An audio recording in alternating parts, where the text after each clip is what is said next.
ഇതെല്ലാം ചെയ്തോണ്ട് പോകുന്ന ഒരു മണ്ടറാണ്. നിങ്ങളെല്ലാരും ടാക്സ് എല്ലാം അടച്ചിട്ടല്ലേ വണ്ടി ഓടുന്നത്. ഈ കാര്യം ഫിറ്റ്നസ് ഇല്ല, ഇൻഷുറൻസ് ഇല്ല, പൊല്യൂഷൻ. ഇപ്പൊ വെഹിക്കിളിന്റെ വണ്ടി വന്ന് പരിശോധിക്കുമ്പോൾ നാട്ടുകാർ വിചാരിക്കുന്നത് ഈ വണ്ടിക്കെല്ലാം കുഴപ്പമാണ്. ഈ വണ്ടിക്കാരി ബിജു K26C കണ്ടോ, ഈ പുള്ളിക്കാരന് ഫിറ്റ്നസ് ഇല്ല, ഇൻഷുറൻസ് ഇല്ല, പൊല്യൂഷൻ.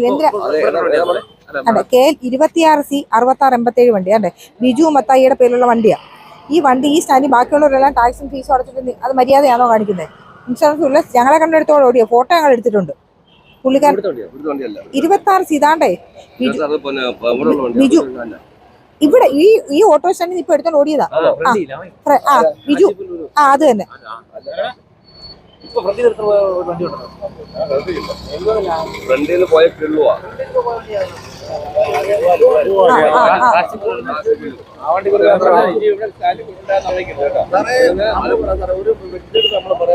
അല്ല, പുള്ളിക്കാരൻ ഇൻഷുറൻസ് ഇല്ല, ടെസ്റ്റ് ഇല്ല, പൊല്യൂഷൻ ഇല്ല, ഒരു സർട്ടിഫിക്കറ്റേ ഉള്ളൂ.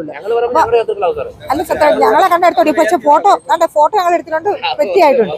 അപ്പൊ അവരോട് പറയാ, കാരണം ഇതെല്ലാം ചെയ്തോണ്ട് പോകുന്ന ഒരു മണ്ടറാണ്. നിങ്ങളെല്ലാരും ടാക്സ് എല്ലാം അടച്ചിട്ടല്ലേ വണ്ടി ഓടുന്നത്. പബ്ലിക്കിനെ കൊണ്ടുപോകുന്ന വണ്ടിയല്ലേ, ഫിറ്റ്നസ് വേണ്ടായോ? കുടുംബം പോയി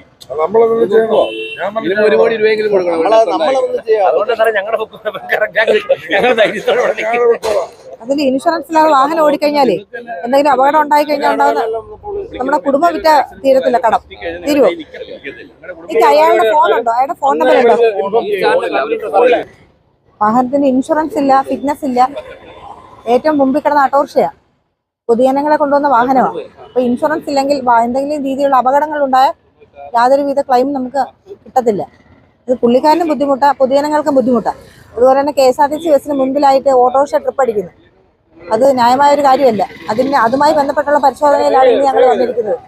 ഏറ്റവും ഫ്രണ്ടിൽ തന്നെ കിടന്ന ഓട്ടോറിക്ഷയ്ക്ക് തന്നെയാണ് മുകളിൽ ഏറ്റവും ആദ്യം കിടന്ന വരിയിൽ ആദ്യം കിടന്ന ഓട്ടോറിക്ഷയാണ്. CF ഇല്ല, ഇൻഷുറൻസ് ഇല്ല, പൊല്യൂഷൻ സർട്ടിഫിക്കറ്റ് ഇല്ല. വാഹനം നമ്മളെ കണ്ടുകൊണ്ട് എടുത്തോണ്ട് ഓടിയതാ. ഇൻഷുറൻസ് ഇല്ലാതെയുള്ള വാഹനത്തിൽ പൊതുജനങ്ങളെ കൊണ്ടുപോയി എന്തെങ്കിലും അപകടം സംഭവിച്ചാൽ അവർക്ക് ക്ലെയിം കിട്ടുകയോ ചെയ്യില്ല. പിന്നെ അതൊരു വലിയൊരു കുറ്റകരമാണ്. കാരണം ഇൻഷുറൻസ് ഇല്ലാത്ത വാഹനങ്ങൾ പുറത്ത് റോഡിൽ ഇറക്കാൻ പാടില്ല. എന്തൊക്കെ അനധികൃതമായി ഇങ്ങനെ വാഹനം ഓടുന്ന ഇൻഷുറൻസ് ടെസ്റ്റ് ഒക്കെ മുടങ്ങിയ വാഹനങ്ങൾ ഓടുക നിങ്ങൾക്ക് തന്നെ ഞങ്ങളെ ഇൻഫോം ചെയ്യാവുന്നതാണ്.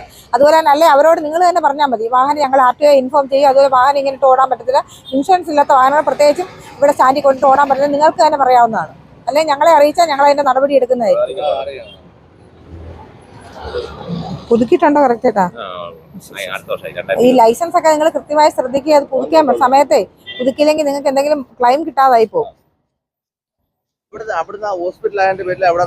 ഇറങ്ങുന്നവർക്ക് അങ്ങനെ പോകാനുള്ള 4 വണ്ടി അങ്ങോട്ട് ഇട്ടേക്കുന്നത്. അതെ, അവിടുന്ന് ഹോസ്പിറ്റലായതിന്റെ അങ്ങോട്ട് ഒരു സൗകര്യത്തിന് അവരെ ഇറങ്ങി വരുമ്പോ അപ്പൊ അങ്ങനെ തിരിച്ചു മറിച്ച് ഇട്ടേക്കുന്നത്. നിങ്ങൾ എന്തെങ്കിലും ഉണ്ടോ വിളിച്ചു പറഞ്ഞാൽ ആ നമ്പറിൽ വിളിച്ചു പറഞ്ഞു. നിയമപരമായിട്ട് അതിന്റെ രേഖകളില്ലാത്ത ആളുകൾ നമ്മുടെ സ്റ്റാൻഡിൽ വന്ന് ഓടുമ്പോൾ, എല്ലാ സ്റ്റാൻഡിലായാലും ഓടുമ്പോൾ അത് നമുക്കൂടെ ബുദ്ധിമുട്ടാവും. കാരണം ഇപ്പൊ വെഹിക്കിളിന്റെ വണ്ടി വന്ന് പരിശോധിക്കുമ്പോൾ നാട്ടുകാർ വിചാരിക്കുന്നത് ഈ വണ്ടിക്കെല്ലാം കുഴപ്പമാണ്. അപ്പൊ അതുകൊണ്ട് നമ്മുടെ വാഹനത്തിൽ കയറാൻ ആളുകൾ മടിക്കും. അപ്പൊ ഇതില്ലാത്ത ആളുകൾ പരമാവധി രേഖകൾ ഉണ്ടാക്കാൻ ശ്രമിക്കുക. അതൊക്കെ മെയിൻ കാര്യം. നമ്മൾ പറഞ്ഞാലും പറയാം അവരെടുത്തോണ്ട് പോകും. പിന്നെ വെഹിക്കിളിനെ കാണുമ്പോൾ വണ്ടി എടുത്ത് മാറ്റും. അല്ല അപ്പൊ എന്ത് ചെയ്യുന്നവിടെ ഇതെന്നെ പരിപാടി ചെയ്യുന്നത്? പിന്നെ അവർക്ക് നന്നായി ചെയ്യാൻ പറ്റുമോ? അവരിപ്പോ തന്നെ അത് അവരാ പിന്നെ ഫോട്ടോ എടുത്ത് നോക്കി ഇത് കാണുമ്പം മറ്റേ നമ്മുടെ ഓട്ടോ വിളിക്കുന്ന നാട്ടുകാർ വിചാരിക്കുന്നതായിരിക്കും ഈ ഓട്ടോ സ്റ്റാൻഡിനകത്ത് രേഖകളില്ലാത്ത വണ്ടികൾ ഓടുന്നു, ആളുകൾ കയറാൻ മടിക്കും. നമ്മുടെ ആ ജീവിതമാർഗത്തെ ഒരുപാട് ബാധിക്കും. അതെ.